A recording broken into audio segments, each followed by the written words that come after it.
السلام علیکم ناظرین، اب دیکھیں پروگرام ریڈ زون اور میں ہوں سہیل اقبال بھٹی۔ ناظرین، بات کریں گے پاکستان تحریک انصاف نے ایک مرتبہ پھر سڑکوں پر آنے کی تیاری کر لی ہے اور 8 فروری کو یوم سیاہ منانے کا فیصلہ کیا ہے۔ صرف یوم سیاہ منانے کا فیصلہ نہیں کیا بلکہ جنید اکبر صاحب تو ایک نیکسٹ لیول پر چلے گئے ہیں، وہ جہاں پر ان کا کہنا ہے کہ اب وہ اگر سڑکوں پر آئیں گے، اگر اسلام آباد کی طرف چڑھائی کریں گے تو اب وہ رکیں گے نہیں، پیچھے نہیں ہٹیں گے جب تک اپنا وہ مطلوبہ ہدف پورا نہیں کریں گے۔ اگر انہیں گرفتار کیا گیا تو پھر شاہراہ ریشم اور ملک کی جتنی مرکزی شاہراہیں ہیں سب کو بند کر دیا جائے۔ کیا اس اپروچ کے ساتھ پاکستان تحریک انصاف اپنے مسائل کم کر سکتی ہے؟ کیا اس اپروچ کے ساتھ پاکستان تحریک انصاف اپنے جو قانونی چیلنجز ہیں ان کو نمٹا سکتی ہے؟ اس کے اوپر بات کریں گے اور اس کے ساتھ آپ کو بتائیں گے کہ آئین کے آرٹیکل 200 کے تحت صدر مملکت نے متعلقہ چیف جسٹس صاحبان سے مشاورت کے بعد اسلام آباد ہائی کورٹ کے اندر 3 ججز کو ٹرانسفر کیا اور اب باضابطہ طور کے اوپر آئندہ ہفتہ کا روسٹر بھی تشکیل دیا جا چکا ہے۔ لیکن اس فیصلے کے خلاف نہ صرف اسلام آباد سے وکلاء نے تحریک شروع کرنے، لاہور سے وکلاء نے تحریک شروع کرنے کا اعلان کر دیا ہے، بلکہ اسلام آباد میں بھی وکلاء نے ہڑتال کی کال دے دی ہے۔ وکلاء کی ہڑتال کی کال کس حد تک منصفانہ ہے اور اس کے ساتھ ساتھ جو سارا پروسیس ہوا ہے کیا آئین اور قانون کے عین مطابق ہوا ہے یا نہیں، اس کے اوپر بھی بات کریں گے۔ اور اس کے ساتھ آپ کو بتائیں گے کہ پاکستان کے اندر آئی پی پیز کی بھرمار کرنے والا ادارہ جس کا نام پرائیویٹ پاور انفراسٹرکچر بورڈ ہے، اس کے افسران نے بونس کے نام کے اوپر ایکسٹرا ایک ان کو اپریسیشن کے نام کے اوپر $300 فی میگا واٹ حاصل کرنے کا مطالبہ کیوں کیا ہے؟ اور اس کے ساتھ ایک تازہ ہوا کا جھونکا بھی ہے۔ مہنگی بجلی کے ستائے عوام کے لیے پہلی مرتبہ 1 مارچ سے بجلی کے نرخوں میں $2 فی یونٹ سے لے کر $9 فی یونٹ تک مرحلہ وار کمی کا سلسلہ شروع ہونے جا رہا ہے۔ کتنے اربوں روپے کا فائدہ ملے گا اور حکومت نے یہ فائدہ پہنچانے کے لیے اس کے لیے کیا درمیانی راستہ نکالا ہے، اس کے اوپر بھی آج تفصیل کے ساتھ بات کریں گے۔ تو ان ایشوز پر بات کرنے کے لیے اسٹوڈیو میں میرے ساتھ ہوں گے سینئر رؤف کلاسا صاحب، جبکہ ٹیلی فون لائن پر ہمیں جوائن کر رہے ہیں مسلم لیگ نون کے سینئر رہنما بیرسٹر دانیال چودھری صاحب۔ دانیال چودھری صاحب، آپ کا بہت شکریہ۔ میں آپ سے گفتگو کرنے سے پہلے میں ذرا آپ کو جنید اکبر صاحب کا یہ شارٹ سنوانا چاہتا ہوں جنہوں نے اپنا ویژن دیا ہے احتجاجی کال کے حوالے سے۔ علی امین صاحب کی قیادت میں، اس کی رہنمائی میں انشاءاللہ تعالی دوبارہ اسی طرح جب خان حکم دے گا انشاءاللہ تعالی نہ خان کو مایوس کریں گے اور نہ ہمارے جو عوام ہیں نہ ہم اس کو مایوس کریں گے۔ پاکستان تحریک انصاف کے ورکر انشاءاللہ ہر حالت میں انشاءاللہ تعالی اگر خان نے دوبارہ ہمیں کہا، لیکن اس دفعہ ہماری اسٹریٹجی ہم دے کے اس پہ بھی بات ہو رہی، اس کے علاوہ بھی مختلف آپشن ہیں، مختلف اسٹریٹجی پہ ہم ابھی تک کوئی فائنل نہیں ہوا۔ جو قیادت فیصلہ کرے گی اور مجھے جو حکم دی گی انشاءاللہ تعالی میں قیادت کو، عمران خان کو مایوس نہیں۔ حکومت کی تمام تر کوششوں کے باوجود پاکستان تحریک انصاف مذاکراتی ٹیبل پر بیٹھنے کو تو تیار نہیں ہے، لیکن اب 8 فروری کو ملک بھر میں یوم سیاہ منانے کی کال دے دی گئی ہے اور دبے لفظوں کے اندر بیرون ملک مقیم پاکستانیوں سے بھی کہا ہے کہ آپ ترسیلات زر بھجوانے کی شرح کچھ کم کر دیں۔ تو صورتحال دوبارہ کریٹیکل ہو رہی ہے۔ جنید اکبر صاحب کا جو بیانات سامنے ہیں وہ بھی اگرچہ کہ بڑی متوازن شخصیت رکھتے تھے لیکن انہیں بھی معاملے کو بڑا ہیٹ اپ کر دیا ہے۔ تو حکومت ان سے 8 فروری کو کس طرح سے نمٹے گی؟ وہ کہتے ہیں کہ اگر اب میں اس مرتبہ اسلام آباد آئے تو ہم رکیں گے نہیں، نہ ہی پس پردہ کسی سے بات چیت ہوگی اور ہم نے بس اب فائنل تیاری کی ہوئی ہے۔ تو حکومت کے پاس اب کیا حل ہوگا جب وہ دوبارہ اسلام آباد کا رخ کرتے ہیں؟ Thank you ji for having me on the show. دیکھیں، مذاکرات کی جب بات کرتے ہیں تو ہم پہلے دن سے مذاکرات کے حامی تھے۔ ہم پہلے دن سے یہی بات کر رہے تھے کہ مذاکرات کو آگے چلانا چاہیے اور ہم مذاکرات کے لیے ہر حد تک گئے، لیکن یہ انفارچونیٹ ہے کہ بدھ کو ٹائم ختم ہونا تھا اور ان کے ہینڈلرز کے اشارے کرنے کی وجہ سے یہ بھاگ گئے مذاکرات سے۔ اور لیکن ہم ایک چیز اپنے دماغ میں رکھیں اور جو ہمیشہ چلتی ہوتی ہے کہ یہ وہی لوگ ہیں کہ جب ہم نے 26ویں ترمیم میں ان کے ساتھ بیٹھ کر مذاکرات کر چکے تھے، ایک بات کوما بھی ہم نے ان کی مرضی کا لگایا تو تب بھی بھاگ گئے۔ جب ہم نے ان کے ساتھ ڈی چوک سنجانی کے مقام پہ کنٹینر ہٹائے، ان کے ساتھ بات کر کے چیزیں طے کر دی، یہ تب بھی فائنل سٹیج پہ سنجانی سے بھاگ کر لاشیں لینے ڈی چوک چلے گئے۔ دیکھیں، پی ٹی آئی کی ایک چیز سمجھنے کی بات ہے کہ ان کی جو سیاست ہے وہ کارکردگی کی بنیاد پر نہیں ہے، وہ پروگرس کی بنیاد پر نہیں ہے، وہ پاکستان کو بہتر یا پاکستان کے کوئی اپنا منصوبہ دکھانے کی بات کے اوپر نہیں ہے۔ ان کی سیاست کا جو محور ہے وہ نفرت ہے۔ یہ نفرت کی بنیاد پر سیاست کرتے ہیں، جھوٹ کی بنیاد پر سیاست کرتے ہیں، اداروں کے خلاف باتیں کرنے کی بنیاد پر سیاست کرتے ہیں۔ تو آپ کیسے ایکسپیکٹ کر سکتے ہیں وہ لوگ جو نفرت کی بنیاد پر اپنے لوگوں کو اکٹھے کرتے ہیں مزلینی کی طرح یا نازیز کی طرح، وہ بیٹھ کر نیگوشیشن کی بات کریں گے یا وہ حل کی طرف جانا چاہتے ہیں؟ دیکھیں ان کی یہ سیاسی موت ہے کہ پاکستان آج مستحکم ہو رہا ہے، ان کی سیاسی موت ہے کہ پاکستان میں آج معیشت بہتر ہو رہی ہے، ان کی سیاسی موت ہے کہ جو روپیہ جو دن رات چھلانگیں مارتا تھا، کبھی 10 روپے اوپر، کبھی 50 روپے اوپر، آج پچھلے 1 سال سے مستحکم ہے۔ ان کی بھی یہ بھی سیاسی موت ہے کہ آج معیشت بہتر ہو رہی ہے۔ تو ان سے یہ ایکسپیکٹ کرنا کہ یہ جو ہے مفاہمت کی بات کریں گے، یہ مذاکرات کی بات کریں گے، یہ مذاکرات کو حل کرنے کی بات کریں گے، وہ بڑا مشکل ہے، اور بڑا مجھے نہیں لگتا کہ ان کی سوچ میں، ان کے اندر، ٹھیک ان کے دماغ میں یہ کہیں بھی بیک آف دی ہیڈ بھی ہے، یہ چیزیں ٹھیک کرتی ہے۔ لیکن دانیہ صاحب جہاں پہ انہوں نے دوبارہ سے احتجاجی تحریک کی طرف جا رہے ہیں، وہیں پر ترسیلات زر رکوانے کی بھی کال دے دی گئی ہے دبے لفظوں میں، اور کہا گیا کہ بیرون ملک مقیم پاکستانی ذرا مرحلہ وار اس کے اوپر عمل کریں اور ترسیلات زر بھجوانے کی ریشو کم کر دیں۔ ترسیلات زر میں پاکستان آمد میں ریکارڈ اضافہ ہوا ہے، کرنٹ اکاؤنٹ کو بڑی سپورٹ ملی۔ حکومت کس حد تک پریپیئر ہے، یا آپ کی کیا ایکسپیکٹیشنز ہیں کہ بانی پی ٹی اے کی کال کے اوپر کیا واقعی پاکستانی ترسیلات زر بھجوانے کی شرح میں کمی کر سکتے ہیں؟ پاکستان کو پیسے بھجواتے ہیں نا، وہ ان چوروں کے لیے تو نہیں بھجواتے، وہ اپنی فیملی کو بھجواتے ہیں، وہ اپنے خاندان کو بھجواتے ہیں، اور وہ پاکستان میں بہتری کرتی ہوئی معیشت میں انویسٹ کرنے کے لیے بھجواتے ہیں۔ انہوں نے سول نافرمانی کی کال آج سے 2 سال پہلے بھی دی تھی اور آج بھی دی تھی۔ پچھلی دفعہ جب انہوں نے فائنل کال دی تھی تو پتہ نہیں اختتامی کال ہے، آخری کال ہے، اس کے بعد کفن باندھ کے جب یہ آئے تھے سارے، تب بھی انہوں نے سول نافرمانی کی دی تھی، اور آج میرے خیال سے 4تھا مہینے نے سول نافرمانی کی کال دی ہے۔ لیکن اللہ کا شکر ہے کہ چیزیں بہتر ہوتی جا رہی ہیں، چیزیں بہتری کی طرف جا رہی ہیں۔ دیکھیں ان کے اپنے لوگ ان کا سیاسی وزن اٹھانے کے لیے تیار نہیں ہے، ان کے اپنے لوگ اس نفرت کا بیانیہ اٹھانے کے لیے تیار نہیں ہے۔ کوئی پاکستانی جو اپنے ملک سے پیار کرتا ہے اپنے ملک کو نقصان نہیں پہنچا سکتا، اور اگر اپنے ملک کو نقصان پہنچانے کی بات کرتا ہے، ملک کو کمزور کرنے کی بات کرتا ہے، تو پاکستانی نہیں ہے۔ تو انشاءاللہ یہ جتنی مرضی کالیں دیں، ان کی کالیں ہی رہ جائیں گی، اور پاکستان آگے بڑھے گا، پاکستان بہتری کی طرف جائے گا۔ جب ان کے اپنے بچے جو اتنی اگر ان کو انقلاب آیا ہوا ہے تو اپنے بچوں کو جب میکڈونلڈز اور KFC کھلوا رہے ہوتے ہیں اور وہاں یہودیوں کے ہاتھ میں پل رہے ہیں، تو لوگوں کے بچوں کے اوپر کفن کہتے ہیں، کفن باندھ کر آؤ۔ لیڈر آپ کے بچوں کے ہاتھ میں قلم پکڑاتا ہے، مفاہمت کی بات کرتا ہے، برداشت کی بات کرتا ہے۔ یہ کون سا لیڈر ہوا جو بندوق پکڑائے، جو گولی پکڑائے، جو کفن باندھے؟ یہ لیڈرز نہ ہو سکتے ہیں، نہ ایسے لیڈرز کرتے ہیں۔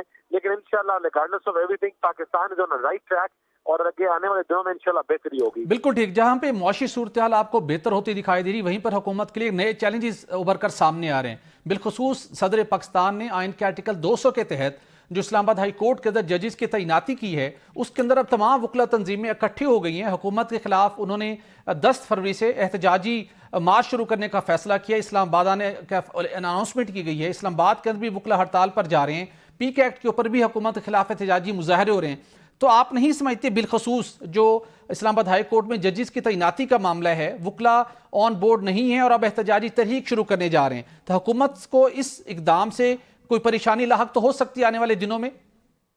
دیکھیں ہم نے جب حکومت دی تھی تو ہمیں یہ بڑا کلیئر پتا تھا کہ یہ پھولوں کی سیج نہیں ہے، یہ گھنٹوں کی سیج ہے۔ اس میں مشکل فیصلے کرنے پڑیں گے، کٹھن فیصلے کرنے پڑیں گے، لیکن وہ سارے فیصلے پاکستان کے لیے ہوں گے، پاکستان کو مستحکم کرنے کے لیے، پاکستان کو بہتر کرنے کے لیے، پاکستان کو آگے لے جانے کے لیے، اور پاکستان کی معیشت بہتر کرنے کے لیے۔ تو یہ مشکل فیصلے ہم نے کیے ہیں، اور چاہے یہ چیزیں دیکھیں ہرڈلز آتی ہیں، مشکلات آتی ہیں، لیکن ان تمام چیزوں کے باوجود ہم ملک کو آگے لے کے جا رہے ہیں، بہتری کی طرف لے کے جا رہے ہیں، اور بہتری کی طرف لے کے جائیں گے، اور انشاءاللہ پاکستان بہتر ہوگا، اور یہ مسئلے مسائل جو ہیں یہ حل ہوں گے۔ بالکل ٹھیک، میں آپ کی ٹیک ضرور لینا چاہوں گا جو اسلام آباد ہائی کورٹ کے اندر ججز کی تعیناتی کا معاملہ ہے، گرچہ کہ جو آئندہ ہفتے کا روسٹر جاری ہوا ہے اس کے اندر چیف جسٹس اسلام آباد ہائی کورٹ عامر فروق نے ججز کی سینیورٹی کے مطابق بینچ کی تشکیل 9 بھی کر دی ہے، اور ایک پروسیجر پیسفلی آگے بڑھ رہا ہے۔ لیکن آپ نہیں سمجھتے کہ آئین کے آرٹیکل 200 کے تحت جہاں صدر مملکت نے مشاورت کے بعد ڈیو پروسیس فالو کرنے کے بعد یہ تعیناتیاں کی ہیں، اور اس سے پہلے 2008 میں 2009 میں بھی اس کی مثالیں موجود ہیں، جس کے اندر چیف جسٹس محمد بلال خان کو لاہور ہائی کورٹ سے اسلام آباد ہائی کورٹ میں لایا گیا، وہ چیف جسٹس بنے۔ جسٹس اقبال حمید الرحمان کو لاہور ہائی کورٹ سے ٹرانسفر کیا گیا، 18ویں ترمیم کے بعد وہ بھی اسلام آباد ہائی کورٹ کے چیف جسٹس بنے۔ تو آپ کو لگتا ہے کہ جب یہ آئین کے مطابق، قانون کے مطابق ایک پراپر پروسیجر موجود ہے جس کو فالو کیا گیا ہے، اس کے باوجود 5 ججز کا خط لکھنا، اس اقدام کو آپ کس نگاہ سے دیکھتے ہیں؟ یہ ٹیڈنگ ایشوز ہیں، یہ ہم کیونکہ باہر کی سیاست کو بھی جانتے ہیں، باہر کو بھی جانتے ہیں، ہمارے بھائی ہیں، پولیس ہیں، دوست ہیں، تو بیٹھے ہوئے ہیں، ٹیڈنگ ایشوز ہیں، یہ ایشوز ہوتے ہیں، یہ بار بار نکلتے ہیں، کرتے ہیں۔ جب بھی ایسا کوئی چیز کی جائے جو ان کو سمجھ نہ آئے اس کے اوپر کرتے ہیں. لیکن اس میں کوئی دیکھیں یہ کوئی بھی بیوروکریٹ ہے تو آپ اگر وہ پنڈی کا بیوروکریٹ ہے تو یہ نہیں ہوتا کہ آپ اس کو خود پنڈی میں لگائے رکھیں. پہلی پریورٹی ہوتی ہے کہ پنڈی میں نہ لگے کہ لائکس اور ڈس لائکس نہ ہو. اور اسی طرح یہ بڑا ایک نارمل پروسیجر رہا ہے کیونکہ اسلام آباد کو کبھی بھی صوبے کا اسٹیٹس نہیں ملا تھا تو یہ ایشو بار بار ہوتا تھا یا کرتے تھے. لیکن اب یہ کیونکہ ایک اتنا شہر ہے یہ تو نہیں ہو سکتا کہ یہاں کے لائکس اور ڈس لائکس بھی ہوں لوگوں کے, وکلا بھی ججز بھی یہاں کے ہوں اور پھر لگے بھی یہاں, تو یہ ایک نارمل ایشو ہے. There is nothing big about it. انشاءاللہ یہ بھی ایشو جو ہیں دیکھیں یہ جو جوڈیشری ہے, جو ججز ہیں, جو اور ادارے ہیں, یہ آئین کے تابع ہیں, آئین کو فالو کرتے ہیں اور آئین سے ان کی طاقت ہے اور آئین سے ان کا اسپرٹ ہے.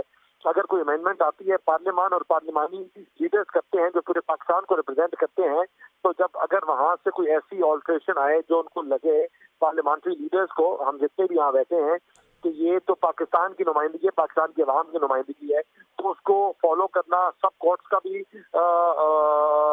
ایمبٹ میں ہے اور ان کے مطلب they can't go without it, اور جو بھی اور ادارے ہیں وہ بھی اس کو فالو کریں گے. تو انشاءاللہ چیزیں صحیح طرف جائیں گی. تھوڑی سی ایشوز ہے لیکن وی ول سیٹل اٹ آؤٹ. بس ایک لاسٹ کوشچن کرنا چاہوں گا, جس طرح وکلا متحرک ہو چکے ہیں اور ججز نے بھی خط لکھا تھا, آپ کے پاس اندر کی خبر موجود ہوگی, آئندہ ہفتے کوئی اسلام آباد ہائی کورٹ میں آپ کو آئینی بحران پیدا ہوتا ہوا دکھائی تو نہیں دیتا؟ دیکھیں وکلا متحرک نہیں ہوتے, یہ ایک پی ٹی آئی کا گروپ ہے, ایک ہمارا گروپ ہے, ایک بار سوسائٹی ہے, باہر بھی ہمارے ساتھ ہے, ہمارا گروپ بھی اپنا ماشاءاللہ بڑا اسٹرانگ ہے. یہ ہے ٹھیک ہے, جب اب جو پی ٹی آئی کے اپنے وکیل ہیں وہ متحرک کر کے وکیلوں کو جو نکال سکتے ہیں نکالیں, لیکن majority of the lawyers are on board on this. اور انشاءاللہ یہ جو چیز ہے اس کو ہم وکلا کو سیاسی رنگ میں آنے نہیں دیں گے, اور ہماری کوشش ہوگی کہ وہ ان کو یہ پی ٹی آئی اپنی سیاست گندی سیاست میں نہ ڈالے. جی بیرسٹر دانیہ چودھری صاحب, آپ کا بہت شکریہ, آپ نے وقت دیا, آپ ایک فیملی ایونٹ پہ تھے, اس کے باوجود آپ نے ہمیں جوائن کیا, آپ کا بہت شکریہ. ناظرین یہاں پر ایک بریک لیں گے اور بریک کے بعد انہی آئینی اور قانونی پہلوؤں کے حوالے سے جو پاکستان کے اندر ایک نئی ایک چیلنجنگ سچویشن بن رہی ہے, اس کے اوپر کلاسا صاحب سے بات کریں گے کہ یہ معاملہ بالخصوص وکلا تحریک کا الٹیمیٹلی حل کیسے ہوگا. ہمارے ساتھ رہیے گا. ویلکم بیک ناظرین. کلاسا صاحب میں آپ سے تھوڑا سا پولیٹیکل سے ڈسکس کرنے سے پہلے تھوڑا سا یہ جو قانونی معاملہ چل رہا ہے, لاہور سے بھی وکلا متحرک ہو چکے ہیں. حامد خان صاحب نے تو واضح طور پر کہا ہے کہ وکلا تحریک شروع ہو چکی ہے اور وہ ماضی کے اندر بڑے پراعتماد بھی ہیں. ماضی کے اندر وکلا تحریک نے ایک بہت بڑی کامیابی حاصل بھی کی تھی. پاکستان کا پورا جو ایک کانسٹیٹیوشنل اور لیگل ایک آؤٹ لک تھا وہ چینج ہوا تھا. اب دوبارہ وہ ہوپ فل ہیں, متحرک ہوئے ہیں. اسلام آباد سے بھی ان کو ڈسٹرکٹ بار لیول کے اوپر سپورٹ مل رہی ہے. لیکن حکومت کانفیڈنٹ ہے کہ ہم نے جو اقدام کیا ہے آئین اور قانون کے عین مطابق کیے, جہاں پہ آئین کا آرٹیکل 200 کہتا ہے کہ صدر مملکت مشاورت کے بعد متعلقہ چیف جسٹس صاحبان, متعلقہ جج جس کا ٹرانسفر ہونا ہے, اور سپریم کورٹ آف پاکستان کے چیف جسٹس سے مشاورت کے بعد ججز کو ٹرانسفر کر سکتے ہیں. اور اس کے ساتھ کہا گیا ہے کہ اسلام آباد وفاق کی علامت ہے, جہاں پر بلوچستان سے ایک جج لائے گئے ہیں, سندھ سے ایک جج لایا گیا ہے, اس کے ساتھ پنجاب سے ایک جج لایا گیا ہے. تو گورنمنٹ اس کو اس اینگل سے دیکھ رہی ہے. تو آپ کیا توقع کرتے ہیں کہ جو پنجاب سے وکلا کی تحریک شروع ہو رہی ہے, 10 فروری کو اسلام آباد انہوں نے مارچ کرنے کا اناؤنسمنٹ کی ہے, کچھ پرابلم بن سکتی ہے حکومت کے لیے, یا جو آئین اور قانون کے مطابق پروسیجر ہوا ہے گورنمنٹ اس کے اوپر انٹیکٹ رہے گی اور یہ معاملہ ڈائی ڈاؤن ہو جائے گا؟ یہ بڑا ایک اہم ایشو ہے, اس میں بڑے آپ نے 3-4 سوالات اٹھائے ہیں, تو مجھے تھوڑا سا ٹائم ایک کو میں ڈیل کرتا ہوں, بیکاز اٹس ایک جیسے میں نے کہا بڑی اہم باتیں ہیں اس میں. ایک تو بھی حامد خان صاحب کے بارے میں کہا آپ نے کہ انہوں نے ماضی میں بھی نا ایک بڑی کامیاب ایک ججز کی ریسٹوریشن کی موومنٹ کو لیڈ کیا تھا. اعتزاز احسن صاحب تھے, کورد صاحب تھے, اس کے بعد میرا منیر ملک صاحب تھے, لطیف کھوسا صاحب تھے, اور بھی اس طرح کے تمام جو لیڈرشپ ہم نے دیکھی تھی 2006 سے 7 اور آن ورلڈ کے اس کے 8 تک ہم نے دیکھا سارا. آپ کو نا ایک میں تھوڑا سا اب اس کو فاسٹ فارورڈ کرتے ہیں ذرا. میرا خیال 2015 کو اگر میں غلط نہیں کہہ رہا, مجھے اگر ایئر یاد ہے تو سینٹ میں اعتزاز احسن صاحب نے تقریر کی تھی. مین تو وہی تھے, ڈرائیور بھی تھے افتخار چوہدری صاحب کے, ان کے مطلب ہے روح اور رواں, تو وہ بڑے تقریر تو وہ بڑی اچھی کرتے تھے, مجمع کراؤڈ کو پل کرتے تھے. انہوں نے ایک بڑی خوفناک تقریر کی تھی سر, تو انہوں نے اس میں انکشافات کیے تھے. آج تک حامد خان صاحب نے یا باقی لوگوں نے اس کا جواب نہیں دیا, کیونکہ سارے لوگ تو یہ تھے. انہوں نے یہ کہا تھا جناب کہ جو اس وقت کی یہ ٹاپ لیڈرشپ تھی, کسی کا نام نہیں لیا تھا لیکن ہمیں پتہ ہے کہ وہ کون لوگ تھے, جو اس وقت کی ٹاپ لیڈرشپ تھی جنہوں ججز یہ موومنٹ کو آ کے لیڈ کیا تھا. بعد میں جب ججز وہ ریسٹور ہوئے, وہ کروڑ اور ارب پتی بنے. یہ احتجاج کی تقریر ہے سر. اچھا, میں آپ کو کلپ بھی بھیجوں گا تاکہ آپ کو تسلی ہو. سب تنخواہیں تو کتنی نہیں تھی, کروڑ پتی بھی نہیں بن سکتے, تو ارب پتی تک معاملہ کیسے پہنچا؟ نہیں وہ وکیلوں کی بات. اچھا, وکیلوں کی, رائٹ, ناٹ آف دا ججز, رائٹ, وہ ججز کے نہیں. اس نے کہا وہ جتنے بھی اس وقت کے بڑے ٹاپ تھے, دو چار نہیں بھی ہوں گے, انہوں نے وہ آ کے اس کے بعد ارب پتی بنے تھے اس کمپین کے بعد یا اس ججز موومنٹ کے بعد. وہ انہوں نے اپنی فیسیں بڑھا دی تھیں یا کوئی رائٹ لیفٹ سے کوئی مطلب امداد بھی آ رہی تھی؟ یہ بھی انہوں نے کلیئر کیا. انہوں نے کہا جناب کہ اس کے بعد یہ میرے پاس بہت ساری کراچی کی پارٹیاں آئی تھیں. اچھا, کہ آپ جو ہے آپ وہاں پہ چلیں اور سپریم کورٹ کے ان کے ججز اگر چیف جسٹس صاحب کے سامنے ہمارا وکیل پیش ہوں.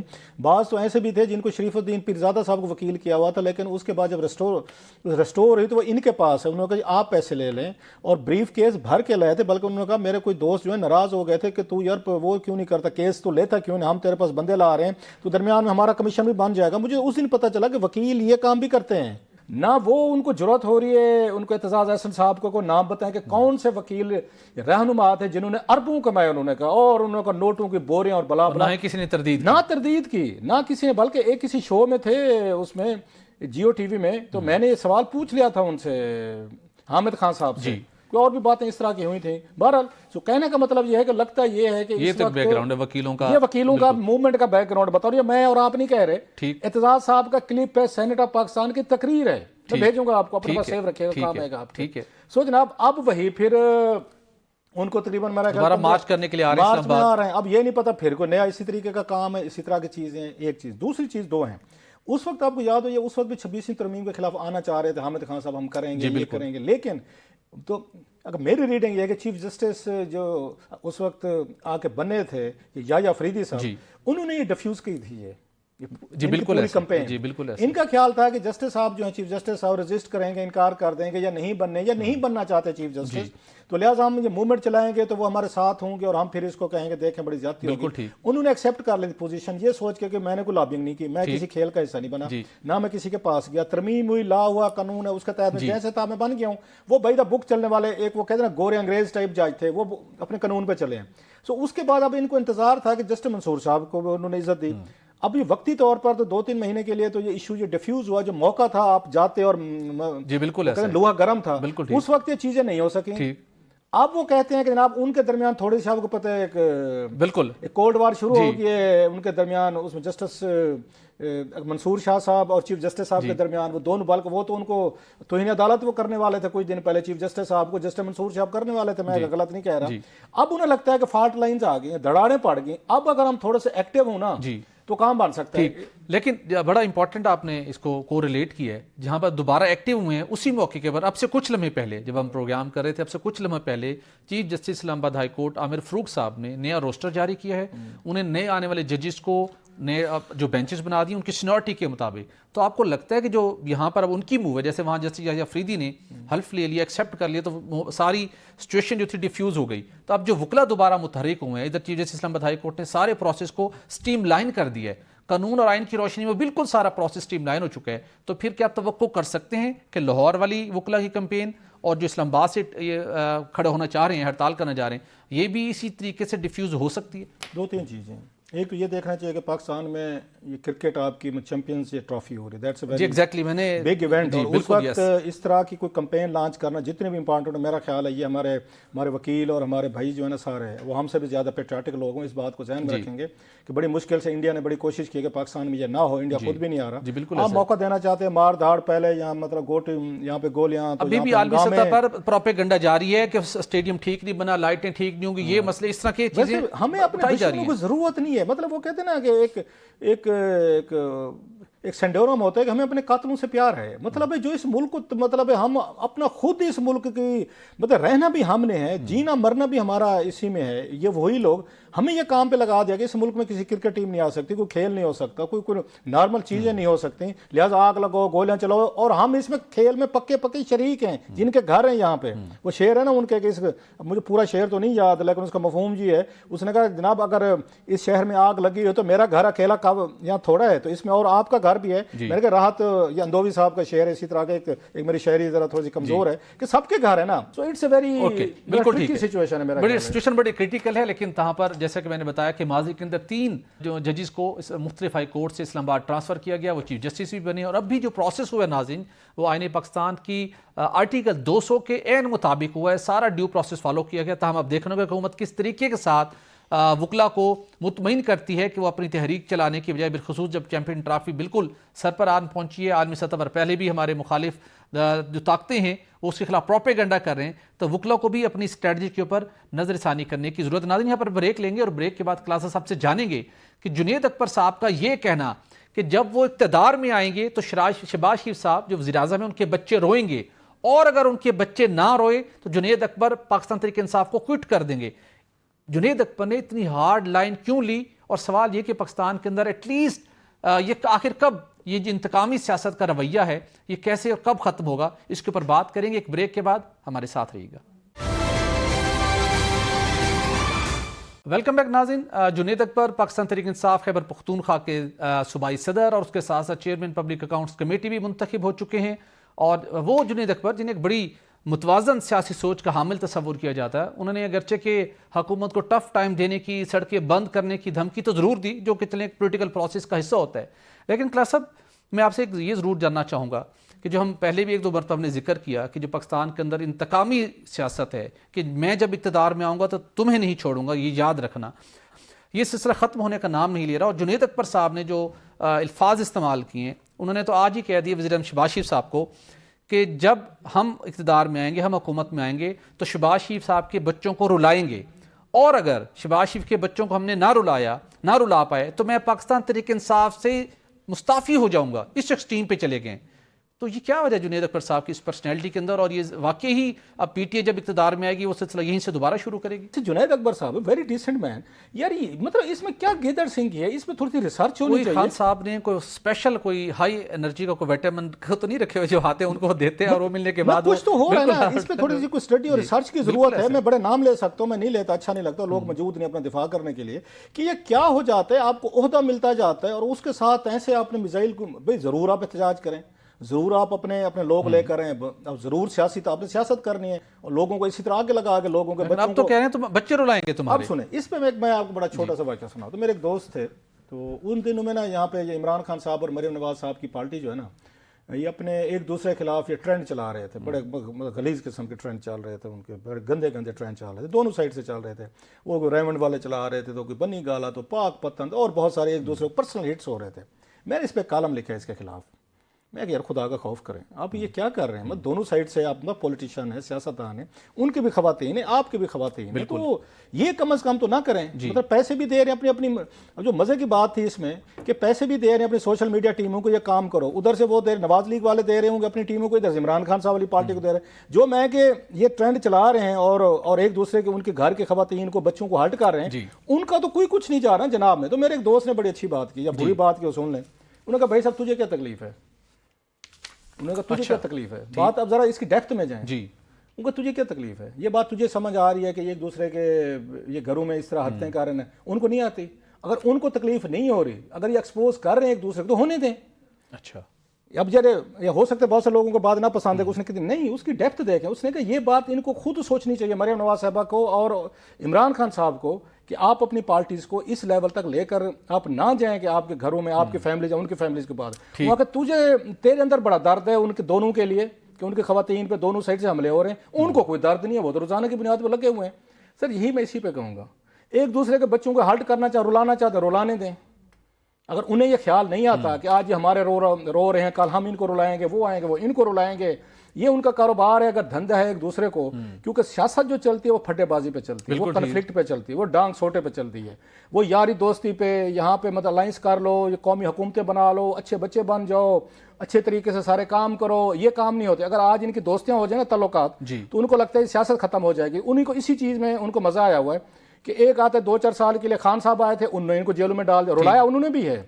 یہ جنید اکبر صاحب کا کہنا کہ ہم نے نہیں رلایا, وہ رلا چکے ہیں سر. ٹھیک, انہوں نے ان کو اس پہ آپ کو یاد ہوگا حمزہ شہباز شریف صاحب بھی جیل میں تھے, شہباز شریف صاحب خود بھی جیل میں تھے. رائٹ جی. اچھا وہ یہ عمران خان صاحب کے دور میں ان کی 70% پی ایم ایل نواز کی لیڈرشپ جو ہے وہ جیلوں میں تھی, وہ رول چکے ہیں, اب ان کی باری ہے بقول ان کے. لیکن مجھے ایک اور مسئلہ ہوا ہے اب اس پورے سے کہ اگر یہ بھڑکے مروانی تھیں, اگر یہ آپ نے دوبارہ اس پہ مارچز کروانے تھے, ڈانگ سوٹے چلانے تھے, تو علی امین گنڈا پور میں کیا مسئلہ تھا؟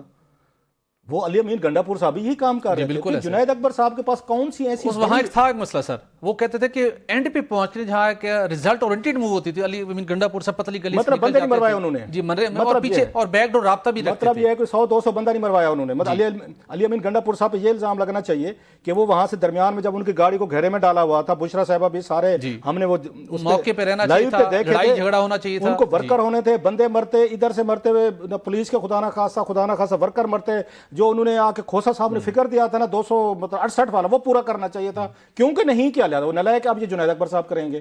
مطلب آپ وہی والی بات کہ لوگوں کے بچوں, اچھا آپ کی دفعہ تیاری کے ساتھ آئیں گے, کیونکہ یہاں پہ سب لوگوں نے پوچھا تھا کہ بتائیں لاشیں کدھر ہیں, گولیاں کدھر, اب کیمرے فٹ ایکشن لائٹ کے ساتھ ہوگا تاکہ دکھایا جائے. تو مجھے یہ بھی لگتا ہے کہ اس کے پیچھے یہ بھی ہو سکتا ہے کہ آپ کی دفعہ ہم نے کسی کی بات بھی نہیں سنی. آخری بات جی, جنید اکبر صاحب کو پھر ان لوگوں پہ ان کے وزڈم پہ یہ کوشچن کرنا چاہیے اور ان کی اکاؤنٹیبلٹی ہونی چاہیے جنہوں نے ان کو پبلک اکاؤنٹس کمیٹی کا چیئرمین بنایا ہے. پبلک اکاؤنٹس کمیٹی از اے ڈیم سیریس بزنس.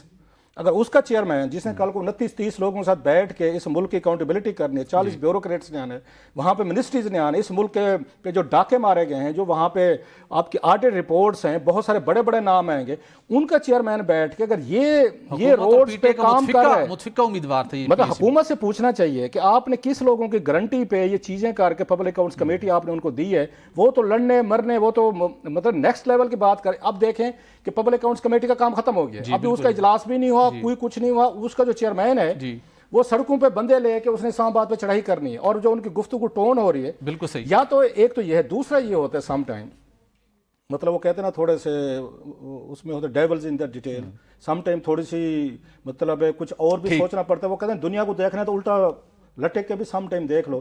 یا تو پھر اب جنید اکبر صاحب جو ہیں, کیونکہ بالکل ان نون سے آدمی تھے, ایکٹیو نہیں تھے, اپنے انہوں نے پریزنس شو کرنی ہے. جو سرکل جن کی انڈرسٹینڈنگ کے ساتھ وہ سامنے لائے گئے ہیں, اپنے پی ٹی اے کے ورکر کے میں انہوں نے اپنے آپ کو یہ ایکسیپٹیبل کرنا ہے, اپنے آپ کو مطلب ہے وہ کہتے ہیں loyal, more loyal to the king than the king himself کرنا ہے, تاکہ پی ٹی اے کے ورکر ان پہ بلیو کرے جی جنید اکبر صاحب تو بادشاہ اس وقت تہس نہس کر دیں گے, کشتیاں جلا دیں گے. سو وہ یا تو وہ لائلٹی ایلیمنٹ جو ہے جن فورسز کے ساتھ انڈرسٹینڈنگ کے ساتھ وہ آگے آئے ہیں, وہ بمبارمنٹ نہیں کریں گے تو پھر ان کو کوئی سیریس نہیں لے گا. یا تو یہ پلان ہے کہ بھائی صاحب لگے رہیں, آپ نے بم توپیں, کوئی F-16 کوئی JF تھنڈر چلانا ہے چلا لیں, تاکہ پارٹی کے اندر کل کو ہمیں کوئی ضرورت ہوگی جی تو پھر اس کے بعد دیکھتے ہیں نا ذرا کہ تھوڑا سا. لیکن چلیں بالکل ٹھیک ہے, اگر تو یہ اسٹریٹجی کہ آپ نے اپنے آپ کو رجسٹرڈ کروانا ہے, منوائی کیسے لگ رہے ہیں, لیکن خدارا یہ جو آپ نے اسٹیٹمنٹ دی تھی جنید اکبر صاحب کہ میں آپ کے بچوں کو رلاؤں گا, یہی اسٹیٹمنٹ اسی طرح کے الفاظ کا چناؤ کیا کرتے تھے آپ کے بانی P T I Imran Khan صاحب, جب وہ کہتے تھے کہ میں تمہیں رلاؤں گا. تو صورتحال اس کے بعد سب نے دیکھی. تو خدارا سیاست ضرور کیجئے قومی تقاضوں اور قومی امنگوں کے عین مطابق, لیکن مستقبل کے حوالے سے دھمکیاں دینا کہ تمہارے بچوں کو رلاؤں گا, میرے خیال میں اس سوچ کی حوصلہ شکنی ہونی چاہیے. ناظرین آگے بڑھتے ہیں. بجلی مہنگی ہونے کا سلسلہ طویل عرصے سے جاری تھا, اور گزشتہ سال تو عام آدمی کی اور اچھے خاصے جو مڈل کلاس لوگ تھے, ایون ایلیٹ کلاس کے لوگوں کی بھی چیخیں نکل گئی تھی کہ بجلی کے بل ادا نہیں کر سکتے تھے. اس کے بعد الٹیمیٹلی پرائم منسٹر شہباز شریف صاحب نے ایک پاور سیکٹر کے اوپر ٹاسک فورس قائم کی. 8 رکنی ٹاسک فورس تھی جس کی سربراہی کی وفاقی وزیر توانائی اویس لغاری صاحب نے, لیکن اس کے اندر جو 2 امپورٹنٹ ممبرز کو شریک کیا گیا تھا, اس کے اندر وزیر اعظم کے معاون خصوصی برائے پاور سیکٹر محمد علی صاحب تھے. اس کے ساتھ ساتھ نیشنل کوارڈینیٹر اپوائنٹ کیا گیا لیفٹیننٹ جنرل محمد ظفر اقبال کو, اور یہ 8 رکنی کمیٹی نے اپنا کام شروع کیا. الٹیمیٹلی معاملات آگے بڑھے, آئی پی پیز کے ساتھ معاہدے 5 کے ساتھ ختم کیے گئے, دیگر کی شرائط و ضوابط کو تبدیل کیا گیا. ایک طویل سفر تھا جس کے ہم آنے والے دنوں میں بڑی ڈیٹیلز, ایکسکلوسیو ڈیٹیلز پہلی مرتبہ آنے والے دنوں میں آپ کے ساتھ شیئر کریں گے کہ کس کو کیسے قائل کیا گیا, اور وہ لوگ جو مانتے نہیں تھے ان کو قانون کی روشنی میں, معاہدوں کی روشنی میں محنت کر کے کیسے بٹھایا گیا, اور پھر ان سے معاہدوں کے پر نظر ثانی کی گئی, اور کس کمپنی سے کتنے اربوں روپے کا فائدہ لیا گیا. لیکن اب ہم پہنچتے ہیں جو سب سے بڑا سوال ہوتا تھا کلاس صاحب کہ بجلی کا تو سستی ہو گیا, ہمیں عام آدمی کو تو یہ چاہیے تھا. تو الٹیمیٹلی کرتے کراتے وہ وقت آ گیا جی. 2 بڑی ڈیولپمنٹ ہے جس کے نتیجے میں 1 مارچ سے بجلی فوری طور کے اوپر 2 روپے فی یونٹ اسٹیٹ اوے سستی ہوگی. 52 ارب روپے کا 3 ماہ میں ریلیف ملے گا. پٹیشن سبمٹ ہو گئی ہے. 1 اپریل سے جو باقی کافی جاری تھی آئی پی پیز کے ساتھ, اس کے نتیجے میں صنعتی صارفین کے لیے ٹیرف 7 روپے فی یونٹ کم کیا جائے گا, جس کے نتیجے میں مجموعی طور پر 160 روپے سے زیادہ انڈسٹریل صارفین کو بھی فائدہ پہنچے گا.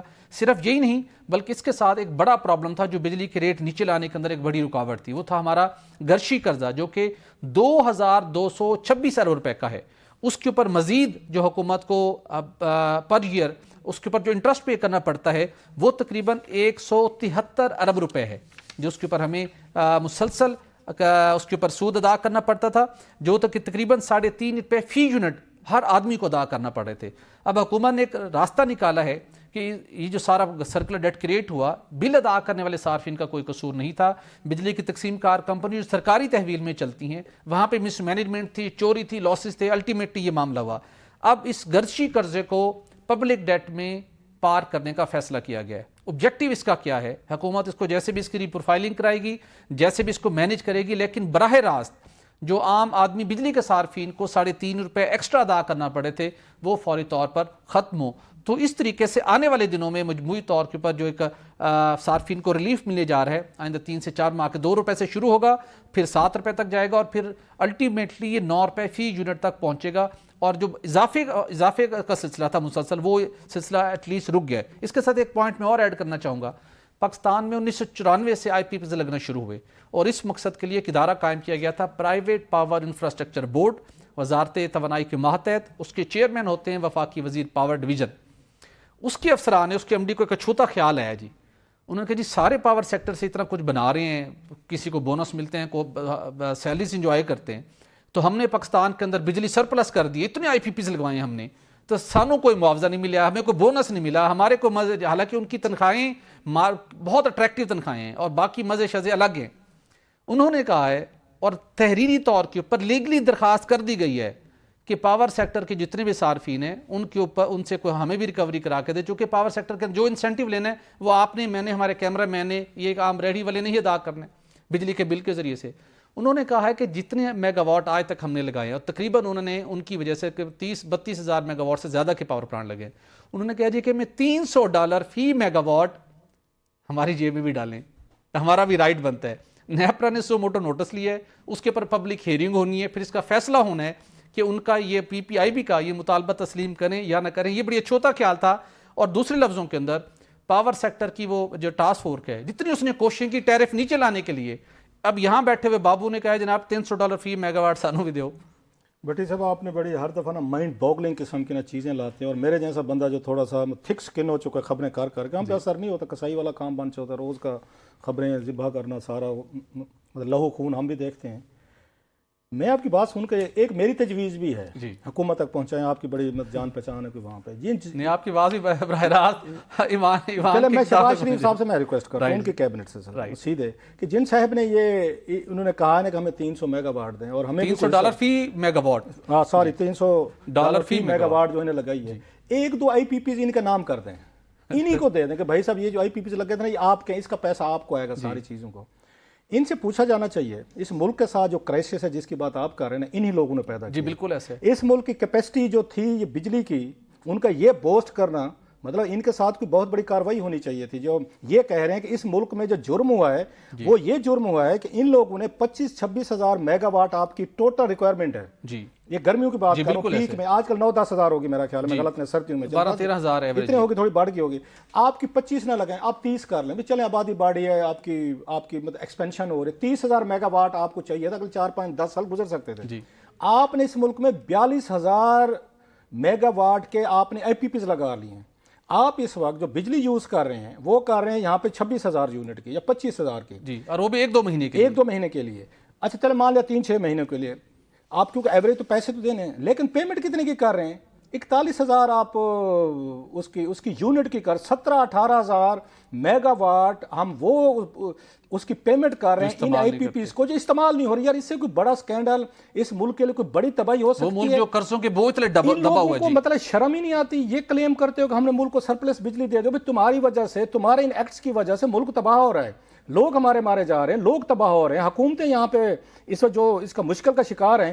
آپ اس پہ فخر کر رہے ہیں, الٹا $300 پر میگا واٹ مانگ رہے ہیں. مطلب ان لوگوں کی تو پینشنیں تنخواہیں ان کی ضبط کر لینی چاہیے تھی کہ تم لوگوں نے پالیسی کیسے بنائی تھی. اس میں تھوڑا سا میں ایڈ کر دوں جی, جو پاکستان میں بدنام زمانہ رینٹل پاور پلانٹس لگے تھے, اور وہ رینٹل پاور پلانٹ جس کے اوپر پاکستان کو عالمی عدالت سے جرمانہ بھی ہوا تھا اس کا کارکے کا, وہ کارنامہ بھی اصل میں اسی ادارے کا تھا, اور اس ادارے کا جو اس وقت کا سربراہ تھا وہ نکل گئے تھے کینیڈا, آج تک واپس نہیں آ سکے کسی نیب کے ریفرنس میں. وہ کارنامہ بھی انہی کا ہی ہے. یار میں حیران ہوں کہ آپ نے اس ملک میں 20,000 میگا واٹ سرپلس دے دیا, ہم نے اچار ڈالنے اس کے پیسے دے رہے ہیں, ہم ان کی داد دیں کہ وہ پیسے بھی مانگ رہے ہیں کہ ہم نے ملک کو سرپلس کر دیا. یار یہ کون لوگ ہیں, کہاں سے ہیں؟ بالکل درست کہہ رہے ہیں, یہ آئے کہاں سے ہیں یار یہ لوگ؟ درست کہہ رہے ہیں, یہ بڑا ہی شاکنگ معاملہ ڈیفینیٹلی. اور اویس لغاری صاحب اسی ہی پرائیویٹ پاور انفراسٹرکچر بورڈ کے چیئرمین بھی ہیں. ڈیفینیٹلی اس پرپوزل کو جب تک نیپرا تک پہنچی انہوں نے بھی اس بورڈ کو اپروو کیا کہ ہاں جی یہ کر دیجیے, لیکن شہباز شریف صاحب کو اس انیشیٹو کے اوپر نوٹس ضرور لینا چاہیے کہ وہ ادارہ جس کے نتیجے میں آئی پی پیز نے ملک کا بیڑا گھر کر دیا, اب وہ کہہ رہے ہیں کہ ہمیں $300 فی میگا واٹ ہمیں بونس بھی دیں. آخر کس بات کا؟ ناظرین آج کے پروگرام کا وقت ختم ہو جاتا ہے, اجازت دیجیے, اللہ حافظ.